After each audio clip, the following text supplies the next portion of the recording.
Sello ടേപ്പുമായാണ് ഇന്ന് Jacob Thomas മാധ്യമങ്ങളെ കണ്ടത്. ഒരുപക്ഷെ ഏതെങ്കിലും കേരളത്തിന്റെ ചരിത്രത്തിൽ ഏതെങ്കിലും ഘട്ടത്തിൽ ഒരു പോലീസ് ഉദ്യോഗസ്ഥൻ ഇത്ര കടുത്ത പരിഹാസവുമായി മാധ്യമങ്ങൾക്ക് മുന്നിലെത്തിയ ചരിത്രമുണ്ടോ എന്ന് എനിക്ക് സംശയമാണ്. താങ്കൾക്ക് നല്ല ചരിത്രബോധം ഉള്ളതുകൊണ്ട് താങ്കൾക്ക് പറയാമല്ലോ, ഇങ്ങനെ ഒരു ചരിത്രം ഉണ്ടായിട്ടുണ്ടോ?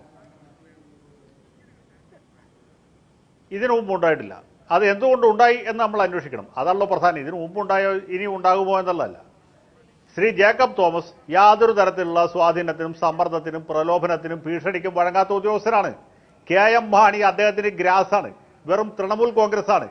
ഉമ്മൻചാണ്ടി വിചാരിച്ചാൽ അദ്ദേഹത്തിന്റെ ഒരു രോമത്തമ്മൽ പോലും തൊടാൻ കഴിയുകയില്ല. ഈ ഓലപ്പാമ്പ് കണ്ടാൽ പേടിക്കുന്നവനല്ല ഡോക്ടർ ജേക്കബ് തോമസ്. അദ്ദേഹം MMS പോലെ കോപ്പിയടിച്ച് പരീക്ഷ പാസ്സായ ആളല്ല. അദ്ദേഹം KM മാണിയെ പോലെ കോഴ വാങ്ങുന്ന ആളല്ല. സത്യസന്ധനാണ്, നിർഭയനാണ്. അങ്ങനെയുള്ള ആളുകൾക്ക് അവരുടെ ധാർമ്മിക ശക്തിയിൽ നിന്ന് വരുന്ന അധികാരമുണ്ട്.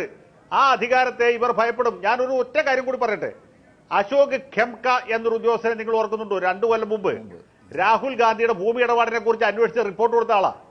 ആ റിപ്പോർട്ട് കിട്ടിയപ്പോൾ അന്നത്തെ ഹരിയാന മുഖ്യമന്ത്രി ഭൂപീന്ദർ സിംഗ് ഹൂഡ എന്ത് ചെയ്തു?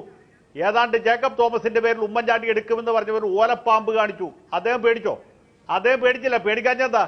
അദ്ദേഹത്തിന്റെ റിപ്പോർട്ട് ശരിയാണെന്ന് അദ്ദേഹത്തിന് ഉറപ്പുണ്ടായിരുന്നു. ഇന്നിപ്പോൾ ഭൂപീന്ദർ സിംഗ് ഹൂഡ എവിടെ കിടക്കുന്നു? അദ്ദേഹം ഹരിയാനയിൽ മുഖ്യമന്ത്രിയല്ല, അദ്ദേഹം പ്രതിപക്ഷ നേതാവും അല്ല. അദ്ദേഹം പ്രതിപക്ഷത്ത് മൂലക്കെ ഇരിക്കുന്ന ഒരു വെറും MLA, ഒരു ചൂത്ത MLA ആണ്. കാരണം എന്താ? ഭൂപീന്ദർ സിംഗ് ഹൂഡയ്ക്ക് ധാർമ്മികമായ ശക്തിയില്ല. അദ്ദേഹം അഴിമതിക്ക് കുടപിടിച്ച ആളാണ്. അദ്ദേഹത്തിന്റെ സ്ഥാനം ചരിത്രത്തിന്റെ ചവറ്റുകൊട്ടയിലാണ്. നേരെ മറിച്ച് ഡോക്ടർ ജേക്കബ് തോമസ് കോപ്പിയടിച്ച് IPS പാസ്സായതല്ല. അദ്ദേഹത്തിന് ധൈര്യമായിട്ട് ചിരിക്കാം. അദ്ദേഹത്തിന് സെല്ലോ ടേപ്പ് വെച്ച് ചുണ്ട് ഒട്ടിക്കുന്നതായിട്ട് കാണിക്കാം. കാരണം ഒരു പട്ടിയം പേടിക്കേണ്ട ആവശ്യമില്ല. ഒരു പട്ടിയം, മനസ്സിലായോ?